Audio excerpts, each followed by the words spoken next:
Nice, nice. 10, 9, 8, 7, 6, 4, 3. Academy of Art University's Urban Nights update is next. Coming up, the controversy on a United Airlines flight that began with orders for a passenger to get off the plane. The story of a Muslim woman who was attacked in Los Angeles. And the newest challenge that's inspired by a movie and is causing some people to get hurt. Plus, the Donald Trump billboard that's causing quite a stir. All that and more coming up on Urban Nights Update.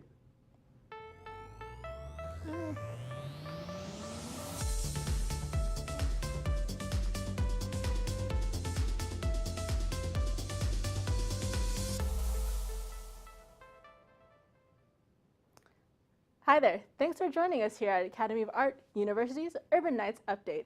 Craig Maddox is here with me. I'm Nina Magpusau, and here's what's happening.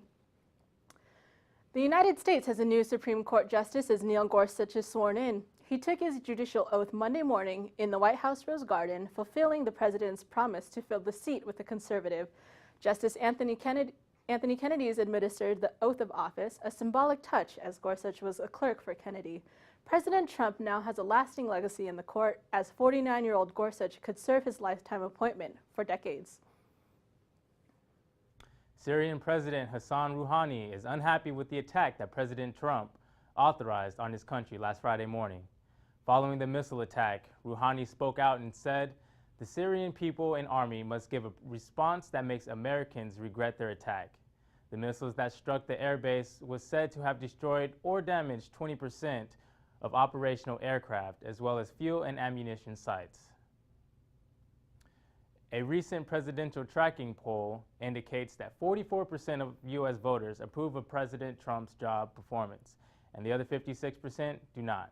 That's according to Rasmussen reports. The two big issues are Judge Gorsuch confirmation to the Supreme Court after the Democratic filibuster and the Republican nuclear option. And the other is mixed reviews the president is getting after his decision for the missile attack in Syria.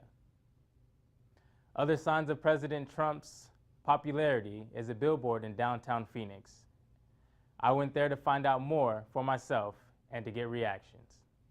Controversy is starting to blossom near downtown Phoenix in relation to a billboard mounted by artist Beatrice Moore.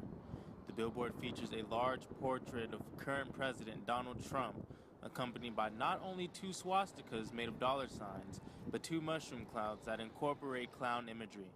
I went out to get opinions on the billboard, and Alex Milano was kind enough to share his. Although it is an artist whose billboard is on their property, they are voicing their opinion. As an artist myself, I feel like, to a certain extent it's okay, but I mean, I'm a person who likes to spread love. I feel like, it's not necessary. Let's not categorize people and put them in those type of racial discrimination, so to say. And I feel like these past few years we've been having a lot of issues with like Black Lives Matter and police and all that, and I just feel like we're kind of just creating the same circle when it comes to a situation like that. Although Alex Milano stood strong on why he thinks the billboard is unnecessary, Felicia Clemson feels different. I really don't know what to say about the billboard, but it's her freedom of speech. It's the way she feels about him. It's what she thinks he's doing to us and what he's going to do to the rest of the world. I then also asked Felicia what she thought about the unity sign that's hidden on the back of the Donald Trump billboard. That throws me because while there's a message of kind of hate on one side, on the other side there's unity. So I don't know. It's very indicative of what we're going through right now. It's divided. The country's divided, and that billboard just sums it up to me. Although Beatrice Moore has been warned of many death threats, the artist says the billboard will stay up as long as Trump is president. In San Francisco, I'm Craig Maddox with your Urban Night Update. Beatrice Moore stands strong on her beliefs about Trump and hopes to have her message spread in a peaceful manner. Governor Jerry Brown has declared that California's drought is officially over. Although it is over, it is important to look back at the effects of the drought. It affected California in three ways: withered farming loss fields, lost lawns, and shrinking waterways. All of that is in the past, and it is now time to look into the future. Since 2015, it has been raining a lot, which has filled the reservoirs and packed in snow, preparing for the future. California's extremely wet winter has prevented trees from dying off. Stretching from Yosemite to the California Central Coast, many woodland trees have been lacking water. With this influx of water coming into California, these trees will have the moisture they need to fight off infestation. Although California's wild forests will emerge from the ruin, there is one downfall to this all. Many of the dead trees are likely to cause forest fires. The super bloom in California is creating a lot of interest from visitors. The record-breaking crowds are also causing major damage to the flowers by trampling them. They have caused so much damage that one of the most popular sections in Riverside County has been temporarily closed to visitors. The damage in the area is so severe that specialists have been brought in to assess the next steps. Areas may need to be replanted, and that may have an adverse effect next season. Another place to view these beautiful flowers is at the flower fields. Sarah Rosenthal went out for a first-hand look. 50 acres of colorful flowers are now on display in sunny Southern California. The flower fields just a few blocks from the ocean in Carlsbad are a sure sign that spring has begun. What we grow are ranunculus. The common name is the Persian buttercup. They're from Turkey, Crete, Iraq, Iran. They grow well in the winter, rainy winter months, and then they flower in the spring, and then the plants die back in the summer. Another way to explore these fields is to ride a wagon.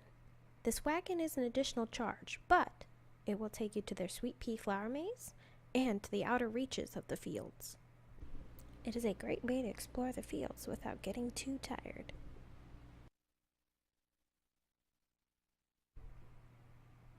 The flower fields also sport over 13 different colors, ranging from purple to white. These flower fields are a popular tourist destination and are fun for all ages. Many people come out to see all the colors of these fields, like the ones behind me. Well, the color is just so absolutely beautiful, and we've come back more than once just to see the color of the flowers, and it's just amazing to see so many of them in one place. With over 13 different colors over the 50 acres, there are a lot of things to see. However, you have to act fast. The flowers are only open until Mother's Day, which falls on May 14th this year. Otherwise, you will have to wait to see these flowers when it reopens in March of next year. In Carlsbad, I'm Sarah Rosenthal for KART News. Those are some beautiful flowers. If you want to visit them for yourself, you can get more information at theflowerfields.com. Due to Australia's severe climate change, hot weather has led to the bleaching of Great Barrier Reef. Over 900 miles of the reef has died since 2016. Coral bleaching is caused by warm water extracting the photosynthetic algae from their cells. In 2016, we have lost over 2/3 of the Great Barrier Reef due to warming climates. As global temperatures rise, the likelihood of the survival of the reef is slim. The change in climate will greatly affect the way we travel by air. The increase of atmospheric carbon dioxide could change the jet stream of the North Atlantic corridor. Scientist Paul Williams is more concerned about how much turbulence can be caused by climate change. An amount of turbulence that can hospitalize people are the focal point of the issue. Without people's efforts, most of the airspace could be turbulent. An incident aboard a United Airlines plane has gone viral. A doctor was forcibly removed from the plane after he refused to give up his seat due to an overbooked issue caused by the airline. The doctor explained that he had patients to see in the morning and would not give up his seat. That's when airport security literally dragged the man off the plane. Other passengers witnessing the event captured it on video and uploaded it. United CEO Oscar Munoz says his team is reaching out to the passenger directly to address and resolve the situation. Meanwhile, Delta Airlines is testing passengers' patience. Since Wednesday, Delta has canceled more than 2,300 flights. An example, a Delta passenger was supposed to fly from New York to Florida Thursday night. However, because of a serious storm in Atlanta, her flight was rebooked to Sunday. but instead of a 2-hour flight, it would take her 12 hours just to get to Florida. The poor passenger had to reschedule her weekend since she would get there 2 days before her return flight. Delta says the problems have been due to weather. According to Tesla experts, the electronic car company is now valued over $60 million more than GM. As of now, Tesla ranks the 6th biggest car maker by market, just barely behind Honda. An analyst at Morningstar Incorporation says he believes the way things are going, there is nothing to slow Tesla's momentum. They could pass Honda too. The car company is about to release the Model 3 cars, which are expected to sell for $35,000. Google is under investigation for shortening women on their pay. The U.S. Department of Labor officially shared all the cases during a court hearing in San Francisco. Google disagreed with the charges and insists that every year a pay analysis is done and it is yet to find a pay gap. A Muslim woman was attacked in downtown Los Angeles while walking her daughter's dog.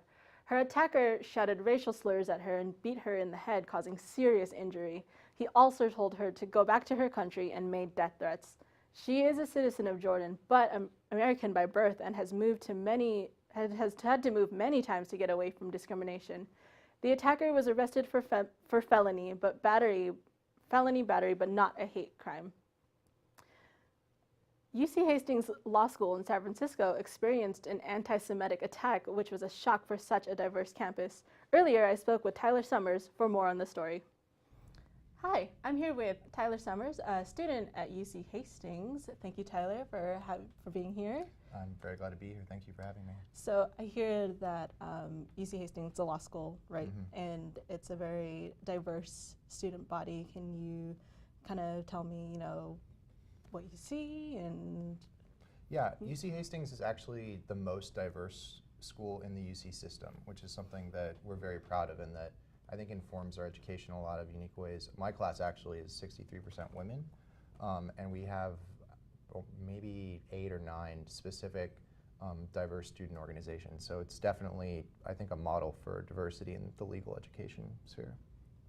Can you kind of go into, as far as what the population is, maybe specifically more like Asian, Black? There are a lot of Asian American students on campus. There's several different organizations specific to different nationalities. There's the Filipino American Law Association. There's the Korean American Law Student Association. So there's a lot of groups like that. We also have a La Raza, which is a Hispanic legal organization, their student chapter, and we have a Black Law Students Association. I don't know what the exact demographics are, but we definitely are a very diverse campus.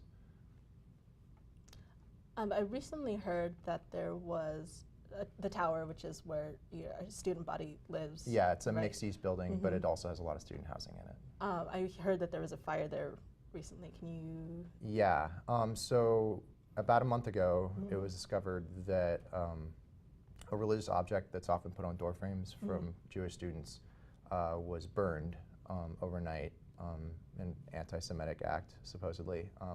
There hasn't been a lot of communication with the administration as to like a follow-up on that, but I haven't heard anything apart from the initial chatter about follow-up, so it's looking like, and thankfully it's just an isolated incident.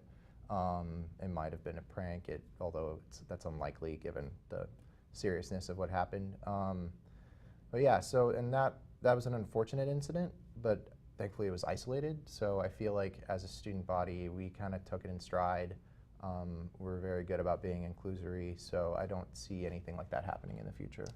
Yeah, kind of surprised that it happened at Hastings out of all schools in San Francisco. Yeah, you would think so, but I mean, hate happens everywhere, and I mean, we are very diverse and largely very progressive school, but we are large, and sometimes people have opinions that may be distasteful, and sometimes they act on them, but I think we're doing a good job at moving forward. Okay, great. Well, thank you so much for being here, Tyler. It's a pleasure to be here. Thank you, Nina. Thank you. Many people have seen the recent blockbuster, Get Out, and have commented on its portrayal of racism. But comments weren't the only thing that this movie inspired. Baladi Al-Jamali has more. So you guys coming up from the city? Yeah, we're just heading up for the weekend. Can I see your license, please? He wasn't driving. I didn't ask who was driving. I asked to see his ID. Comedian Jordan Peele's Get Out, starring Daniel Kaluuya, is about an interracial couple who has reached a milestone in dating, meeting the parents. The 2017 release uses dark comedy to touch on serious subjects such as racism. Chris, the main character, was welcomed with open arms and was willing to accept it up until he realized something was a little weird.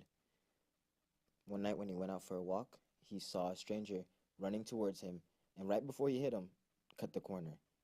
Thus, the Get Out Challenge was born.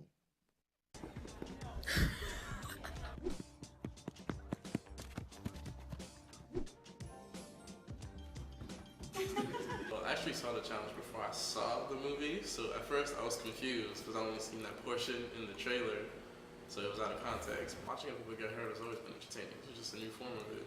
And when actually you hit it correctly, it's just hilarious.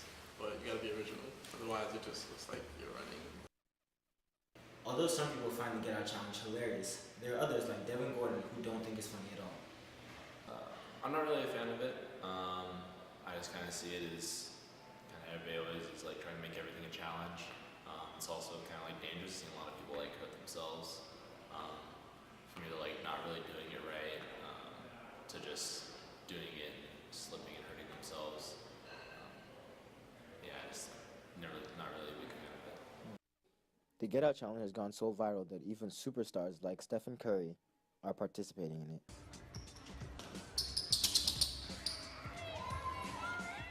In San Francisco, I'm Baladi Al-Jamali for Academy of Art University's Urban Night Update. Next up, some sports news with Shalia Brooks. Hey guys, I'm delivering you everything you need to know with AAU Sports this week. Here at AAU, we're not just artists, we're athletes. And we have some pretty amazing athletes here. Here are 3 star athletes you ought to know.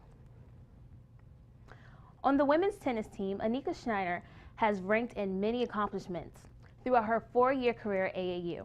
She's the ICA Scholar Athlete in 2014, been named All-Pac West first team for doubles in 2015 and 3rd for singles in 2016. And her overall record this year is 37-12 in singles. On the baseball team, right-hander junior Luke Lacey is one of this week's Urban Knights of the Week. At a complete game performance against Azusa Pacific, he logged in overtime pitching 8 innings in a scheduled 7-inning game. Going against APU, it's tough mentally because you see the stat sheets, you know how good they are hitting. But you try to not let it get you down, you don't change your game plan. My whole idea is I'm going to throw my same pitches the way I'd throw them to everyone else. And I think I have good enough stuff to get it by people, so as long as I hit my spots and locate with my off-speed pitches and I execute my game plan, then it's up to them to execute theirs. And just got ahead early and put the pressure on them and, held them down finally. We haven't been the most winningest team, but this year we're doing a lot better job. And then you look at APU and they were, coming into that game, I think they were 24-3, 3 losses on the year. So to hand them their 4th loss, that's huge for us. Last but not least, on the men's track and field team, Gaston Ariel made a new Academy of Art record. Here's a highlight of how it all happened. It's my event. The steeplechase is the event that I prefer, and it was like the main objective of my season. And to open my season like this, it's perfect. It's the best beginning that I could expect before the season, and now I can enjoy this feeling because I'm qualified for nationals and I can prepare this event, which will be my goal of this season, because it's not only to be qualified, the goal is to perform. In the world of softball, we played against Chaminade. Here's head coach Sonia Garnett and 2 other players giving us a recap of the game. For the Tournament of Champions, I think it's an easy time to kind of let up and be tired, but our girls came out really strong today and played really hard all around. And it was great to see the bats kind of keep the momentum from Sunday and gain some momentum as well. We had a lot of good offensive performances, and Dom just broke out today. She did great. She just couldn't get out today. She was hitting the ball really hard, looked really confident in the box. She brought in 7 runs for us and went 6 for 6, and that's huge. That put us in a good position to have good momentum both games. Yeah, Hannah's thrown almost 40 innings in the past 5 days, and that's her strength, is she's able to endure and hit spots and work hard for us. So she was able to get the ball put in play. Our defense was making great plays behind her. She's just been throwing really well right now, so really happy with her performance today. We're going to finish strong with conference, and we've got to kind of rest and prepare mentally and physically for the end of it. So next up we've got Holy Names, and we need to come out, have our pitchers refreshed, refocused, keep our offense hot and our defense working. So I don't know, I just been going out there and like telling myself like the pitcher's not going to beat me, they're going to give me one, like I'm going to have fun, I'm just going to go out and hit the ball, and it's been working for me. For me, it's been keeping everything simple and not overthinking it, because I like to overthink. So just going out there, having fun like Dom does, and just sticking to a game plan and following through on it. I think that's what's been successful as a team, because I feel like all together we've been doing that and doing well, and the one chain, stringing hits together is what leads to winning games. So. Yeah, no, and like I've said before, like having fun, just a big thing for our team is like when we're on it and having fun, we're all doing well together, we all work together well. I just think keeping the same mentality we have been throughout the tournament and throughout these games. That's all for sports this week. I'm Shalia Brooks, and I'll see you next time. Thanks, Shalia. Since we're on the topic of sports, I went out to see which sport team was the Bay Area favorite. Places like this, Union Square, enjoying the sunshine. It's a beautiful, unusual 70-degree weather day in San Francisco, so as soon as the flowers are out and the sun is out, I like to get as much sun as possible. I like all the free festivals that they have in the city. You don't necessarily have to have money to have a good time here. And I like days like this when I can sit at Union Square Park and get some sun.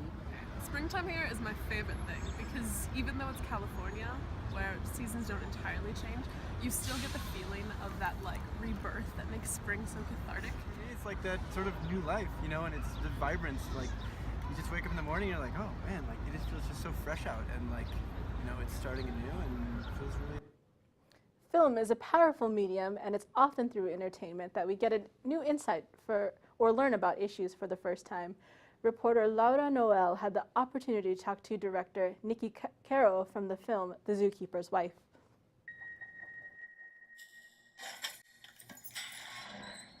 So this film is based off a book, based off journals that were written by the real-life zookeeper's wife. A lot of truth and a lot of history behind this piece. Antonina Zabinska, very much the heart of the Warsaw Zoo. Good morning, enjoy yourselves today. One of the first decisions we made was to decide to make the movie with real animals. How did you choose Jessica Chastain for this part? Jessica and Antonina share an identical gift. She's an animal whisperer, that Jessica Chastain.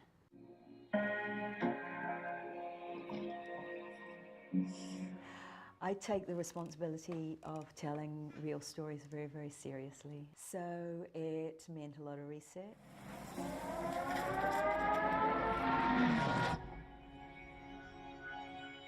And a lot of care in the filmmaking. The country's completely overrun. Anything that depicted the war was challenging for me because I hadn't done that before in my career. I'm not known as the war girl. The irony being, I had a blast and they let me blow things up. But all the while deeply feeling the responsibility of depicting the war. They're forcing Jews out of their homes. They're taking us all to the ghetto.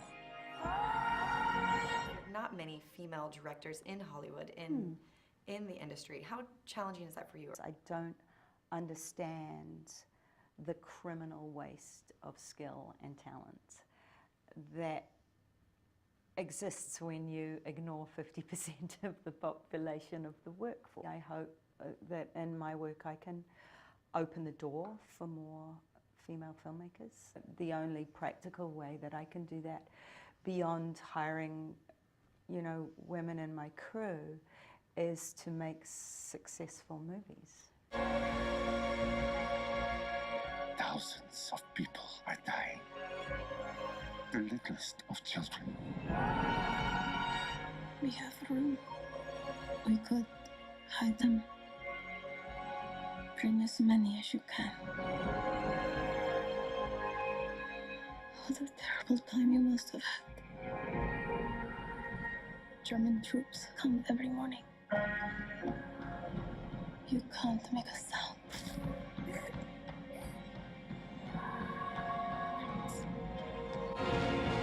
What have you been up to in your little zoo?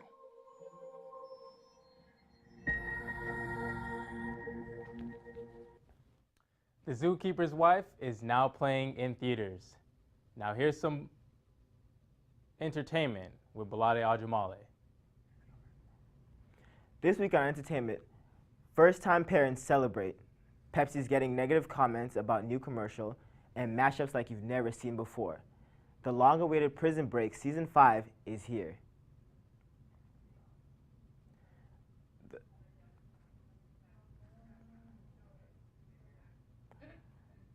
The world still continues to bash Kendall Jenner and Pepsi for the recently released commercial. Pepsi issued a statement saying Pepsi was trying to project a global message of unity, peace, and understanding. Clearly we missed the mark and we apologize. Let's take a look at the commercial. Where's the audio?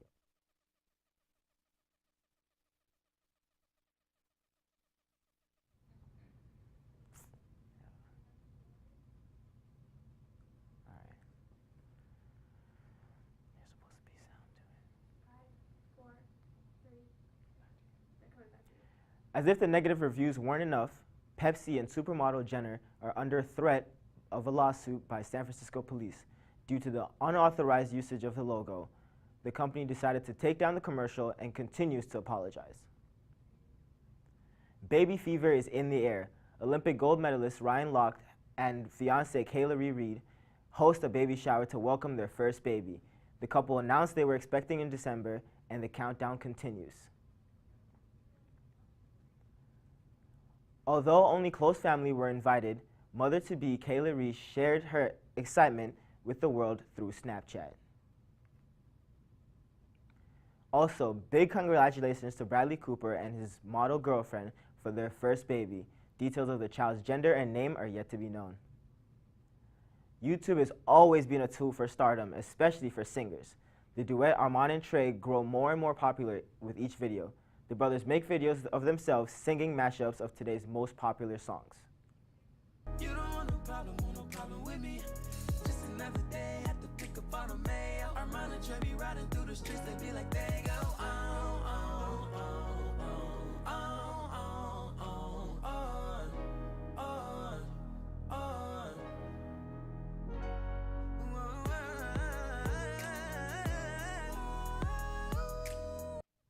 To hear more, look them up on YouTube at Armand and Trey. These two certainly aren't the only two with mashups. Enter the king of weird. Love by the fire at night, silk sheets and diamonds, all white. Lucky for you, that's what I like.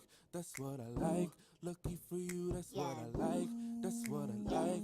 That's what I like. Raindrop, drop top. Smoking, I'm cooking a hot box.